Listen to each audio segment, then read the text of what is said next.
Voilà, donc c'est parti les gens. On y va pour ce quiz qui franchement est un chouette thème, donc je pense que ça sera un chouette quiz. Les huis clos au cinéma. 3, 2, 1.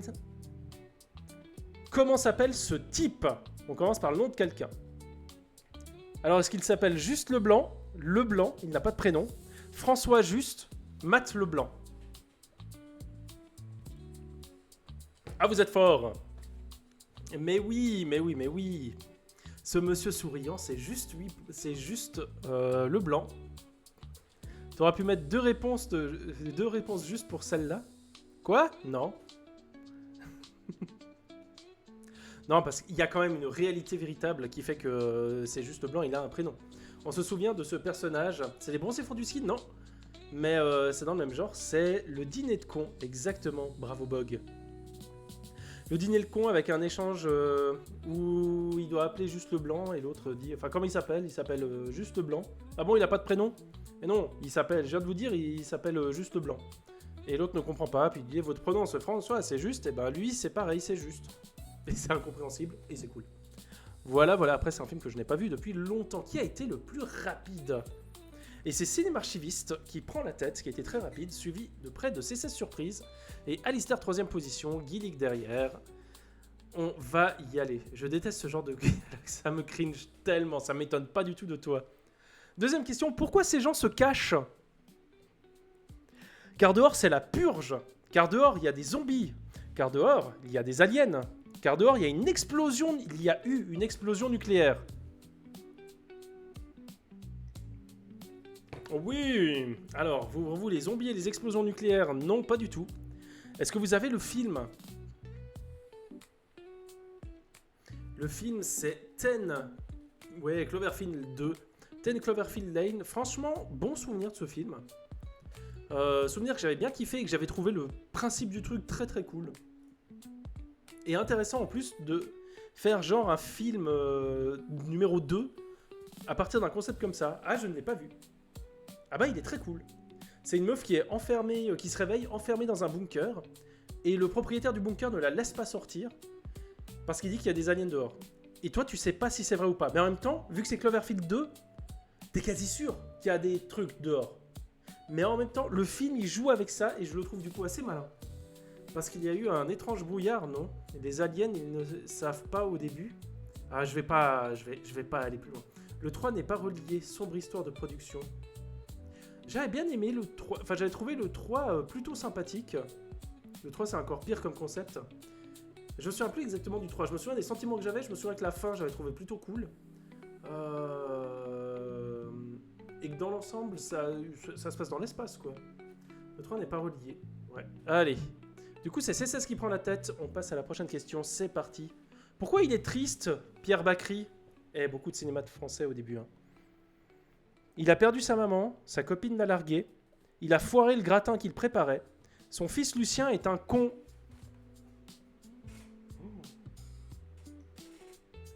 Ah, je ne pensais pas qu'autant de monde l'aurait.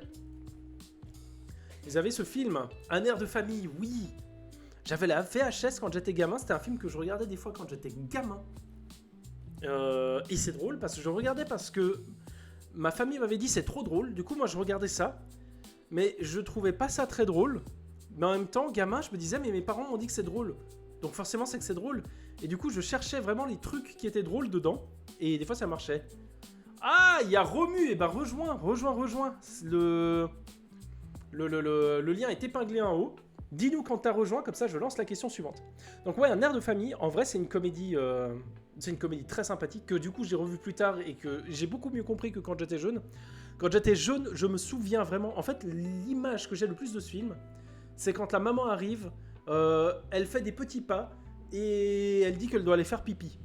Et c'est vraiment le souvenir du moi gamin qui regardait ce film et qui est en mode « Ah, ça c'est le truc le plus drôle du film ». Voilà.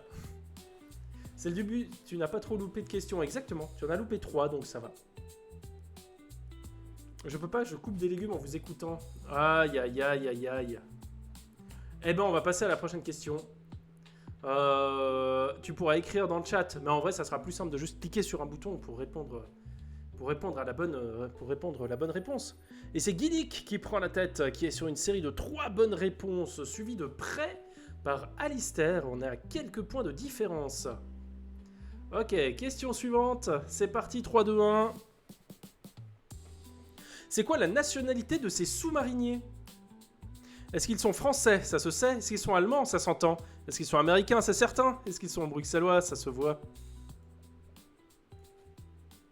Je me rends compte que j'ai pas coupé le son du quiz en plus.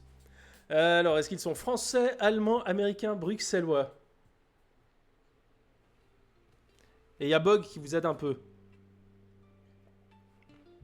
Ils sont allemands, ça s'entend. Je kiffe la question même si j'ai pas vu. C'est cool. Das Boot, c'est un film allemand impressionnant de sous-marin.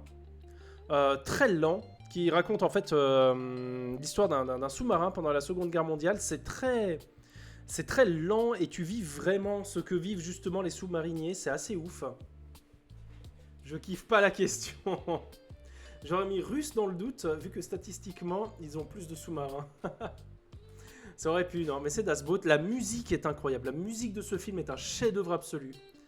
Il est exceptionnel dans son atmosphère à fond.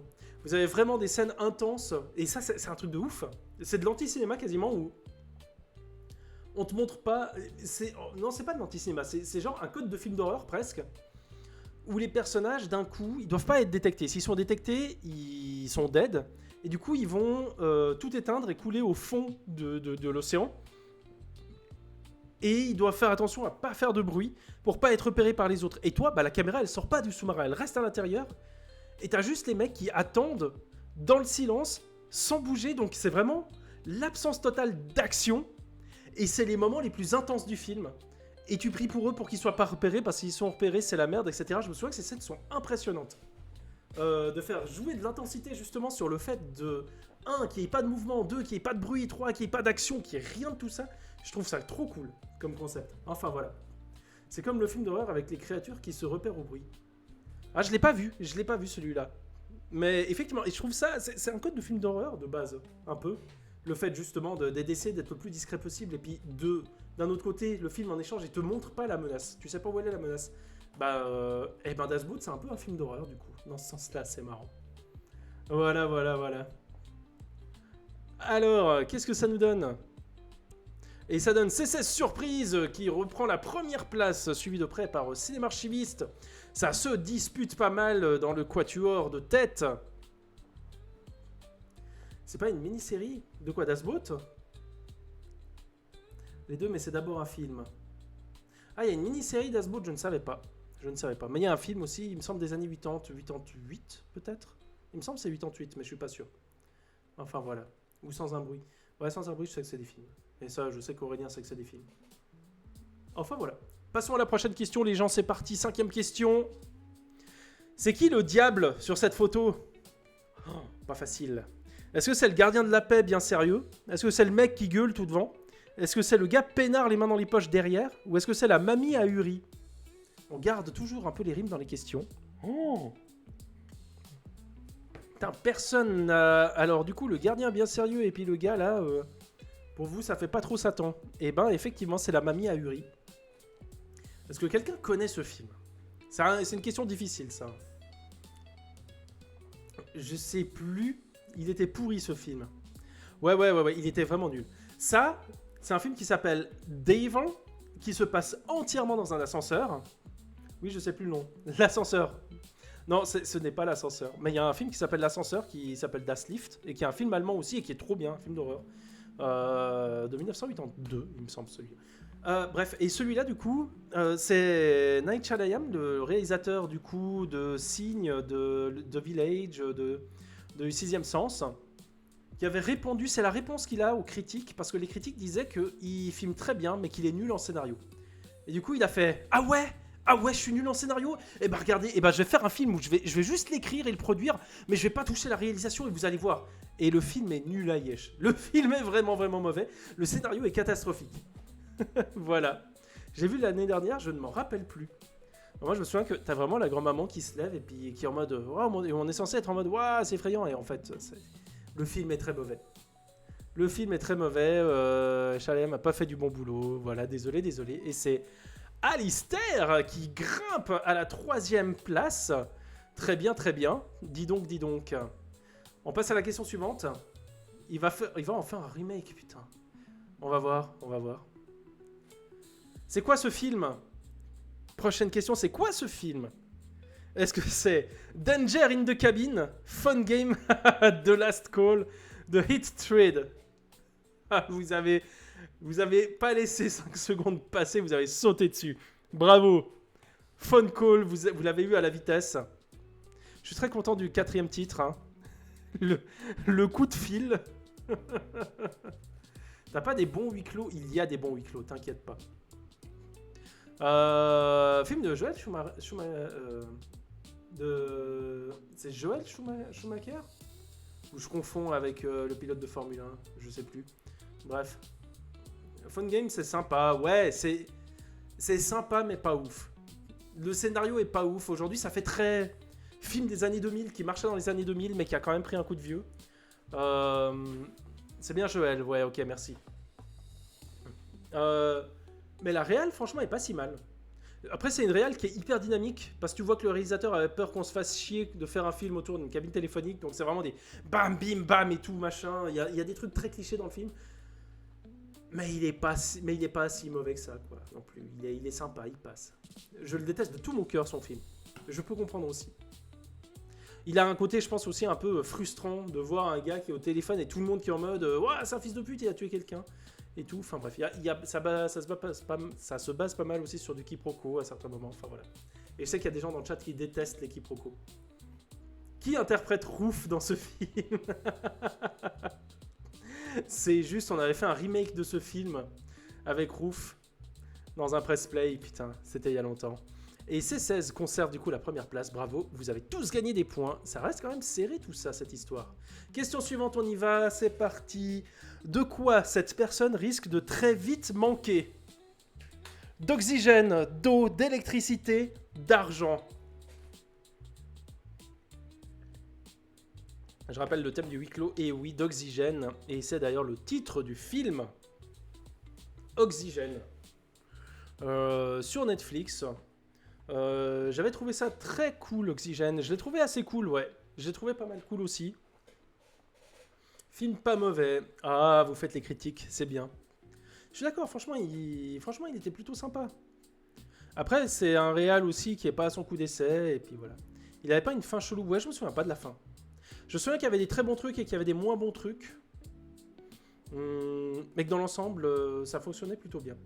D'argent dans un huis clos, exactement. C'était la réponse verte, c'était la réponse un peu rigolote. Voilà. J'aime bien Aja dans l'ensemble. Ouais, moi aussi. J'ai de la sympathie pour ce réalisateur qui fait du bon boulot, quoi. Il y avait de bons plot twists. Ouais, je suis d'accord. Je me souviens qu'il y avait aussi de ça. Et que c'était plutôt cool. On en est où niveau points? Ouais, on est pas mal. Pour moi, il se rapproche un petit peu dans sa structure narrative de...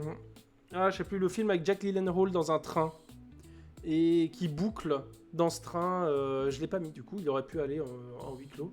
Il a un certain pourcentage de huis clos. Assez élevé pour être dans le quiz. Enfin voilà.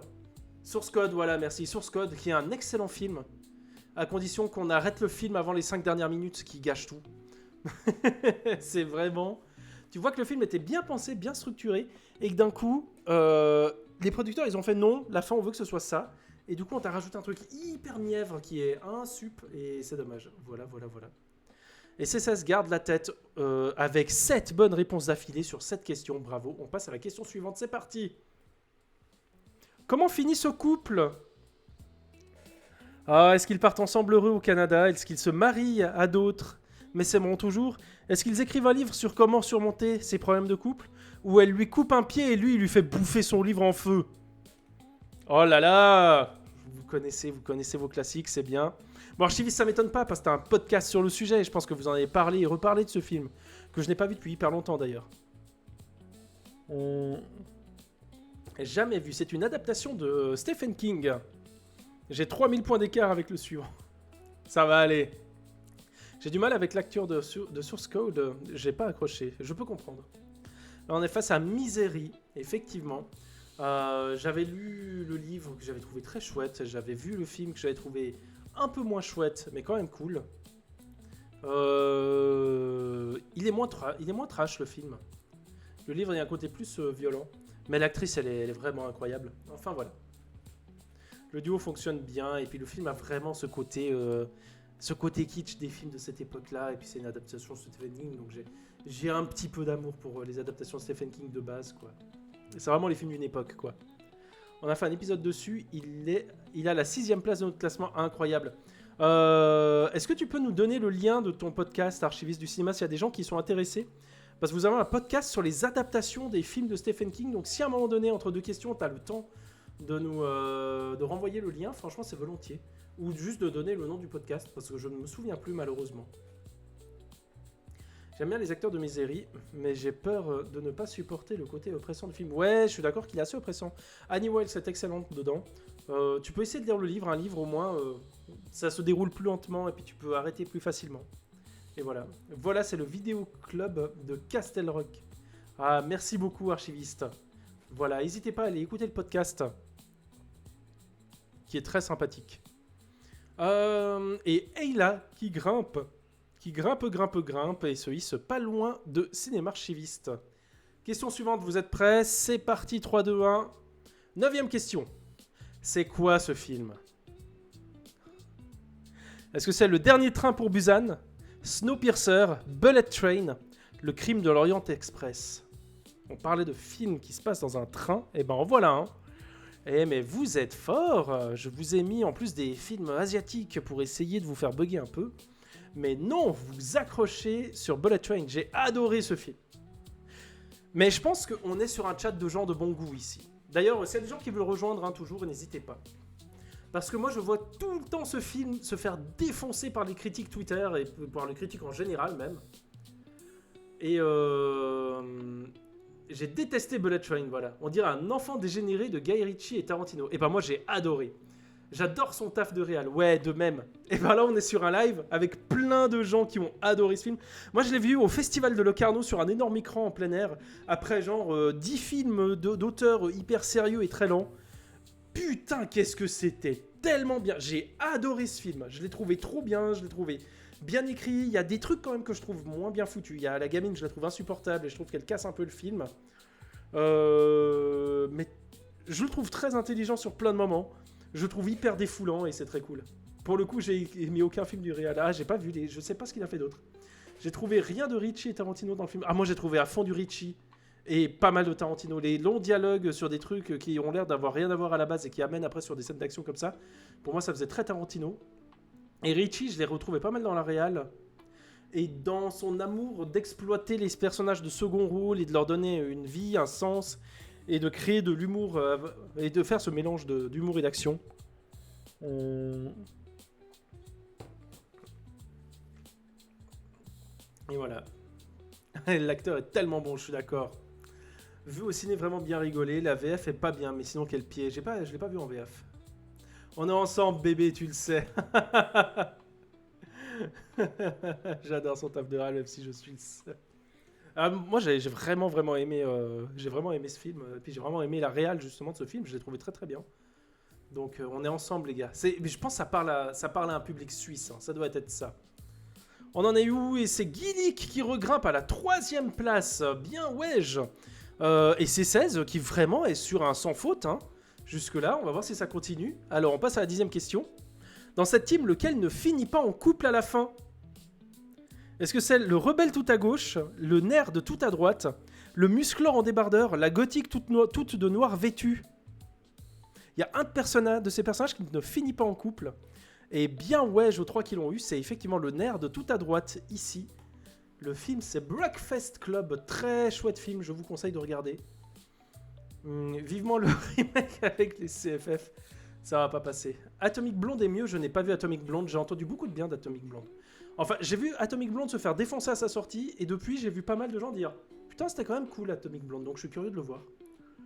En fait, j'en peux plus de ces dialogues où les dialoguistes se regardent écrire, et de ces persos criminels rigolards un peu absurdes. J'aime déjà ça très moyen chez Ritchie. Et chez ses héritiers, je déteste systématiquement, mais genre vraiment, je ressens en colère. Ok, je peux comprendre. Moi, j'aime bien. Moi, ça me dérange pas. Après, ça dépend comment c'est fait. Ça dépend comment. Ça dépend un peu comment c'est fait, ouais. Mais c'est vrai que c'est pas un truc qui me repousse du tout, de base. Mais je peux comprendre qu'on n'apprécie pas, quoi. Je l'ai pas vu celui-là. Alors, qu'est-ce que ça nous donne? Je ne l'ai pas trouvé fou. Argument recevable. Et c'est des archivistes, voilà, qui regrimpent un peu sur cette question concernant Breakfast Club. Question suivante, c'est parti les gens. C'est quoi ce film? Est-ce que c'est quand volent les cigognes, le garçon et le héron, le roi et l'oiseau, volent au-dessus d'un nid de coucou? Et oui, vous l'avez tous eu. C'était une question un peu à la rapidité.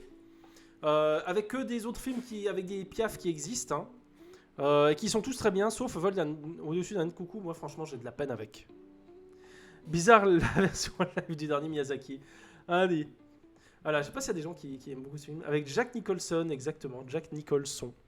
Et quand volent les cigognes, et en plus, c'est pas le bon titre, c'est quand passent les cigognes. Il me semble pas quand volent les cigognes. Quand passent les cigognes, je l'ai vu. On va en parler la prochaine fois qu'on parlera tous ensemble de films, là. Il est incroyable ce film, j'ai hâte de vous en parler. Bref, 3 excellents films qui côtoient du coup Vol au-dessus d'un nid de coucou pour cette sympathique question.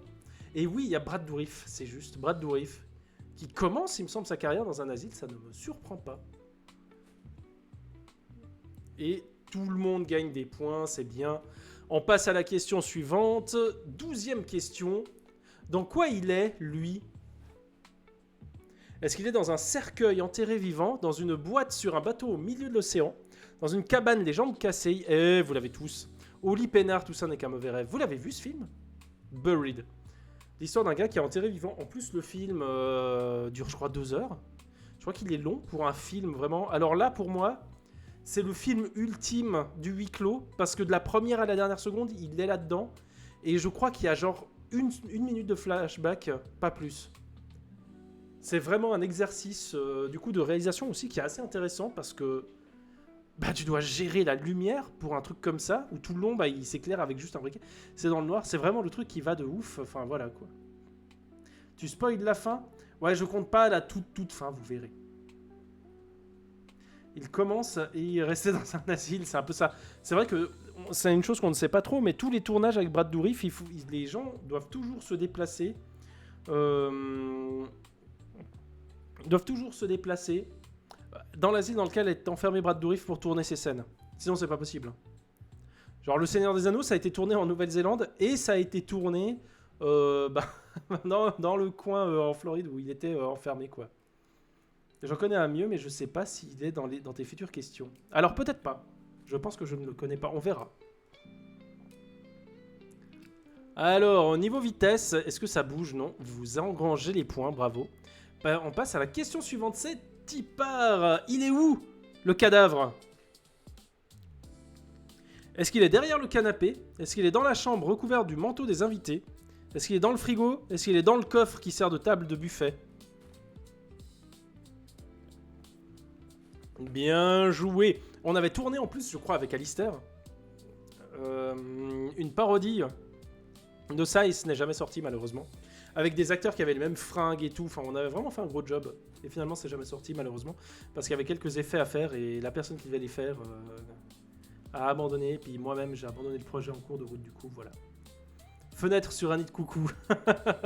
Un de mes Hitchcock favoris. Il est très chouette. La Corde, c'est un film tourné en plan séquence qui se passe tout le long dans une soirée où 2 gars ont étranglé un de leurs potes et l'ont caché dans une malle pour tester, pour discuter après avec leur prof qui leur a enseigné des théories nietzschéennes qui disent que les plus forts auraient droit de vie ou de mort sur les plus faibles. Et puis du coup, ils se disent, philosophiquement, on serait autorisé à tuer ce jeune gars. Enfin voilà. Pas vu, mais vive les vidéos YouTube d'analyse de films. Haha, bien, bien, bien. La Corde, je conseille évidemment. C'est un Hitchcock très sympathique. Et ça ne bouge toujours pas. Ça ne bouge toujours pas. Et Cinéma Archiviste est à 8 bonnes réponses. Question suivante. Ah, lequel de ces acteurs n'attaque pas cette pauvre mère et sa fille? Est-ce que c'est Jared Leto, Dwight Yoakam, Ray Liotta ou Forest Whitaker? Il y a un de ces acteurs qui n'attaque pas cette maman et sa fille. Non, j'ai mis ce clic. Oh, vous êtes divisés de ouf. Vous êtes divisés de ouf. Et oui, quelqu'un a le film? Quasi pif. J'ai répondu au pif. On se souvient, il y a Jared Leto en blackface dans le film. The Room, ouais. Pas tout à fait, c'est Panic Room. Il y a Dwight Yoakam qui a tout le long une cagoule et tout, et du coup on le voit pas de ouf. Et il y a Forest Whitaker qui est celui qu'on voit le plus. Et puis Ray Liotta effectivement n'a rien à faire là-dedans. Il n'essaye pas d'attaquer cette pauvre maman et sa fille est cinéma-archiviste qui avec son quasi-pif prend la 2e place. Il a fait d'autres films que Les Affranchis Liotta. Et bah il a fait The Beer il y a quoi 2-3 ans en arrière là. Donc Cocaine Beer, il est dans Cocaine Beer. Voilà. Si tu veux des nouvelles de Ray Liotta, il va bien, il fait des films où des ours prennent de la cocaïne, voilà, pourquoi pas. Question suivante. Ce mec, 3 petits points. Il est coupable. Il est non coupable. Le jury ne se prononce pas. Le jury, putain. Il est assassiné avant d'être jugé.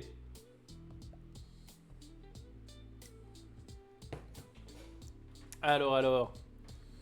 J'ai pas vu le film, donc je sais pas la fin. Vu grâce à toi. Oh, mais comme c'est cool.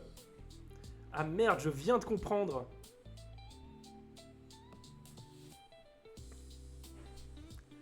Adieu le podium. Mais t'inquiète, il y a encore quelques questions. Et bien joué. Il est non coupable. Alors, c'était quoi le film? Et c'est Cinéma Archiviste qui prend la première tête. Je pense que C16 a dû quitter. Du coup, parce que je pense qu'il n'a pas répondu. Et c'est coup dur. C'est coup dur. Le pif divin. On est sur 12 hommes en colère. Un film incroyable. Un des meilleurs films. Enfin, le film qui est en top 1 de tous les tops de films de huis clos. C'est le film noir-blanc, d'ailleurs. Voilà.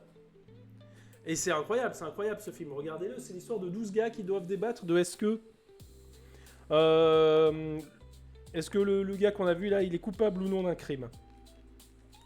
Et au début, ils sont 11 à penser qu'il est coupable et un 12e qui pense qu'il est non coupable. Et le gars qui pense qu'il est non coupable va essayer de convaincre petit à petit les autres que... Ben voilà. Franchement, c'est un film. C'est un film qui devrait être montré dans les écoles et des trucs comme ça parce que tu vois comment faire un débat. Genre un débat respectueux, un débat qui fonctionne, où vraiment les gens réfléchissent, ils sont pas débiles, etc. Et ça fonctionne de ouf.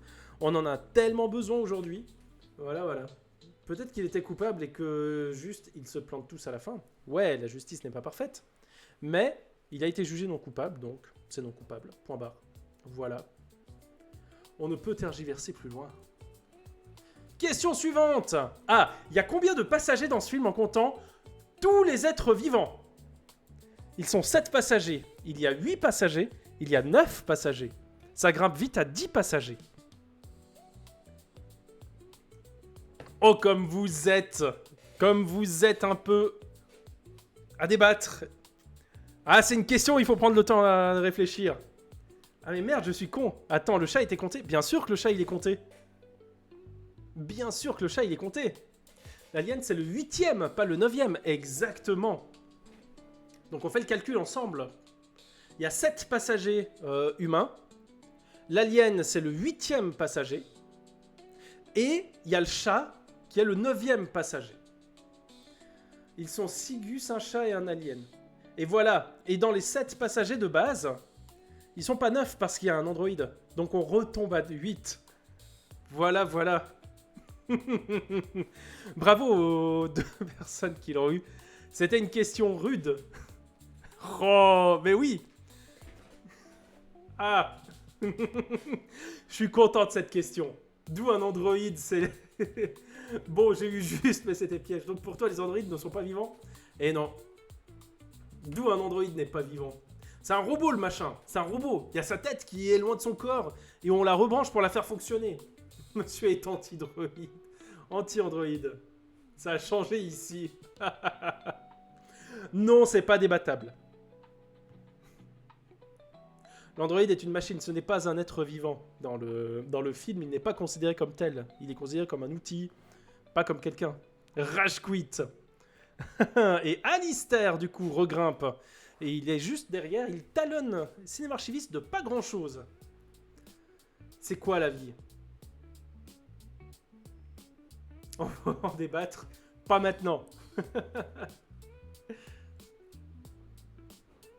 La vie, c'est faire juste au quiz. Voilà, exactement. Bon, bah une question sur Alien. Hein. J'ai l'impression que je vous casse tout le temps des questions sur Alien. Mais en même temps, c'est un film qui colle à plein de trucs, donc à plein de thèmes, c'est bien. On arrive gentiment dans les dernières questions. 17ème question. Elle est surnommée comment, la créature qui hante tout le monde dans cette saga? Est-ce qu'elle s'appelle Goethe, le Wishmaster, Pazuzu ou Toby? Oh là là. Et non, il y a pas mal de gens qui ont mis... alors Goethe, c'est le méchant dans... Ah. Oh, j'ai un blanc dans la liste de Schindler, voilà.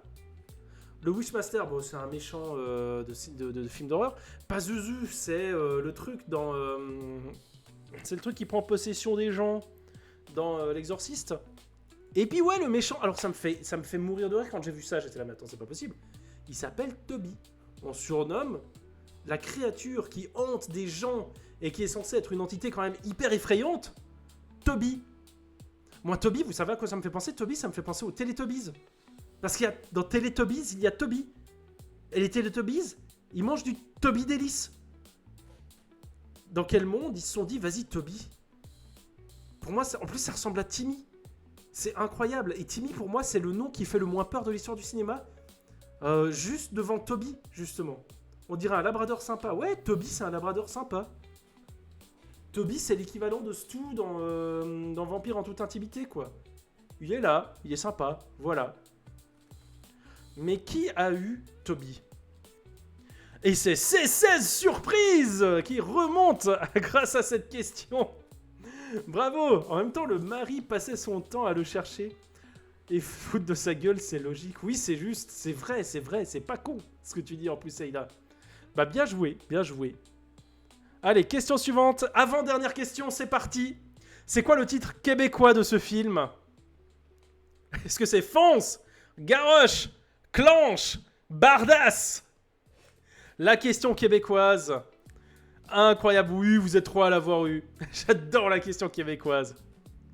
Et ouais, c'est pas Fonce, mais c'est Clanche. Vraiment, Clanche, ça veut dire vas-y, avance. Je vais plus revenir. Easy. Speed. Alors, Speed, j'ai eu un grand débat de est-ce que c'est un film en huis clos ou pas? C'est une question qui fait toujours voyager. Oui. Le 2 s'appelle Ça va clencher. C'est génial. C'est merveilleux. Et ben voilà. Speed, il y avait eu gros débat. Est-ce que c'est huis clos ou pas? Et j'ai décidé que vu que quand même le titre s'appelle... Le film s'appelle Speed, ou Clanche si vous êtes québécois, et qu'il dure quand même... Je crois qu'il dure plus de 2 heures, et qu'il dure en tout cas les 2 tiers dans un bus. Pour moi, ça peut être considéré comme un huis clos. C'est un 75% huis clos. Un huis clos que je refuse d'ouvrir la boîte du DVD, parce que je refuse d'ouvrir la boîte du DVD. Voilà, on va dire ça. Et on a notre, voilà, on a notre beau duo d'acteurs qui conduit un bus. C'est très sympa. Je l'ai revu, ça a un petit peu vieilli comme un peu des films de cette époque. C'est pas celui qui est le plus fun à revoir, mais il est franchement ambitieux dans son écriture. C'est impressionnant. C'est un bon téléfilm mignon. Alors là, je trouve que quand même, il n'est pas téléfilm, il est plus que ça.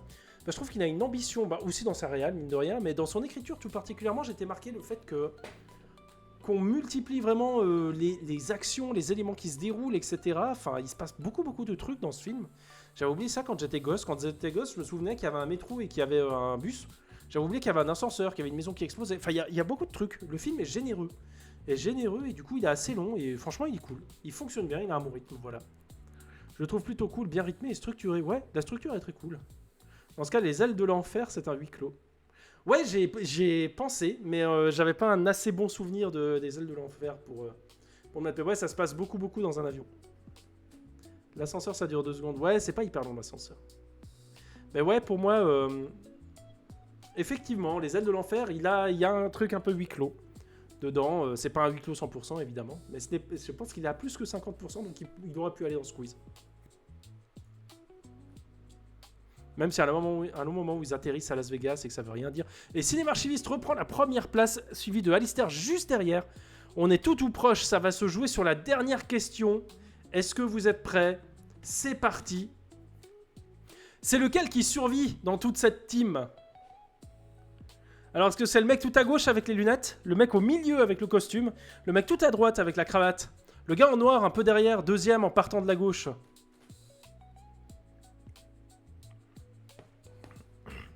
Alors, est-ce que c'est celui avec les lunettes, avec le costume, avec la cravate? Putain, personne l'a eu? Incroyable. Incroyable. Triste journée pour les gens qui ne sont pas physionomistes. Oui, c'est dur, effectivement. Oh là là, personne l'a eu. Pourtant, pour moi, c'est tellement évident. Enfin, c'est marrant. C'est marrant, vous me faites bugger. Attendez, mais vous avez confondu avec qui? Vous avez confondu avec le mec au milieu avec le costume? Avec lui? Mais jamais de la vie. Et avec le mec en noir un peu derrière, en deuxième, en partant de la gauche, mais c'est Quentin Tarantino. Attendez. Non mais c'est fou ce que vous me faites là. Hop, regardez les têtes ici. Bon, lui, personne l'a mis, c'est très bien. Parce qu'évidemment, on se souvient, il se fait flinguer par lui. Lui qui est le flic infiltré. Et à la base, je voulais vous le faire trouver lui. Mais je trouvais que c'était un peu compliqué parce que je trouvais que c'était celui qu'on visualisait le moins. Donc là, Steve Buscemi, avec ses grandes oreilles et ses cheveux tirés comme ça. Pour moi, Tarantino, c'était le gars à gauche déjà. Ah là là. Mais non, mais on reconnaît le front de Tarantino et puis le menton. Enfin, ouais, ok. Les mecs, mais ils sont tous pareils. Ok, mais moi je les ai vus et je disais, ah mais c'est assez évident. Enfin, je sais pas. Je pensais que c'était l'inverse en partant de la droite. Quoi? Une photo en 240p de gars au costard, on est censé les distinguer. Mais oui, c'est Mr. Pink. Bon, le classement ne change pas, c'est très bien. Ouais, alors il y a moins de suspense du coup sur les résultats du classement. Et c'est en troisième, c'est 16 surprises, qui est à 2 doigts de la victoire. En deuxième, Alistair avec 12 122 points. Et en premier, pour une deuxième ou troisième victoire consécutive, non, deuxième victoire consécutive, Cinéma Archiviste, qui nous fait du coup une lignée de 2 victoires. Bravo à Cinéma Archiviste, à l'archiviste du cinéma. Pourquoi je dis Cinéma Archiviste? Je t'ai vu quelque part en Cinéma Archiviste. Du coup, maintenant, je t'appelle toujours comme ça. Je sais pas d'où ça vient. C'est peut-être... Enfin, ouais, je sais pas. Du coup, tu vas pouvoir choisir un thème. Ils sont où mes post-it? Ils sont là. J'ai pu marquer davantage de points dans la deuxième partie, mais ça a été un quiz galérien pour moi. Ah, je vais voir. Je vais voir comment vous avez galéré à celui-ci. 63%, franchement, vous avez été fort. Alors, là où vous avez eu des problèmes, c'était avec plutôt la deuxième partie du quiz. 16, 17, 19, voilà. 14, 16, 17, 19. Bon, à la 19, voilà. Bah, vous avez tous été nuls, je suis désolé, je peux rien pour vous, hein. La 14 était pas facile, je suis d'accord. La 17 était pas simple non plus, je trouvais. Et la 16, c'est ma question préférée, je la trouve difficile. Enfin, je trouve qu'elle est piégeuse et je trouve que c'est une question où tout le monde peut répondre en mode ouais, c'est ça, c'est évidemment ça et je me fais pas avoir. Sauf que, ouais, elle est pas facile en fait. Alors, et bien sur ce, je vous propose des films sur des musiciens. Ok. Des films sur des musiciens. Films sur des musiciens. On va voir ce que ça va donner. Les films sur les archives, comme ça on aura enfin une capture du Seigneur des Anneaux. Il y a une scène où il va dans des archives, vraiment. Ah là là là là là là. Le prochain thème sur les archives du cinéma. Ah mais moi je lis pas les messages dans le bon sens. Du coup ça va pas. Bonne soirée à toi C16 du coup. Eh ben bravo encore à tous d'avoir participé à ce quiz. Vous avez été forts une fois de plus, c'était très très cool. Et la semaine prochaine, vendredi 20h, pour les films avec des musiciens dedans ou les films sur des musiciens. Cool!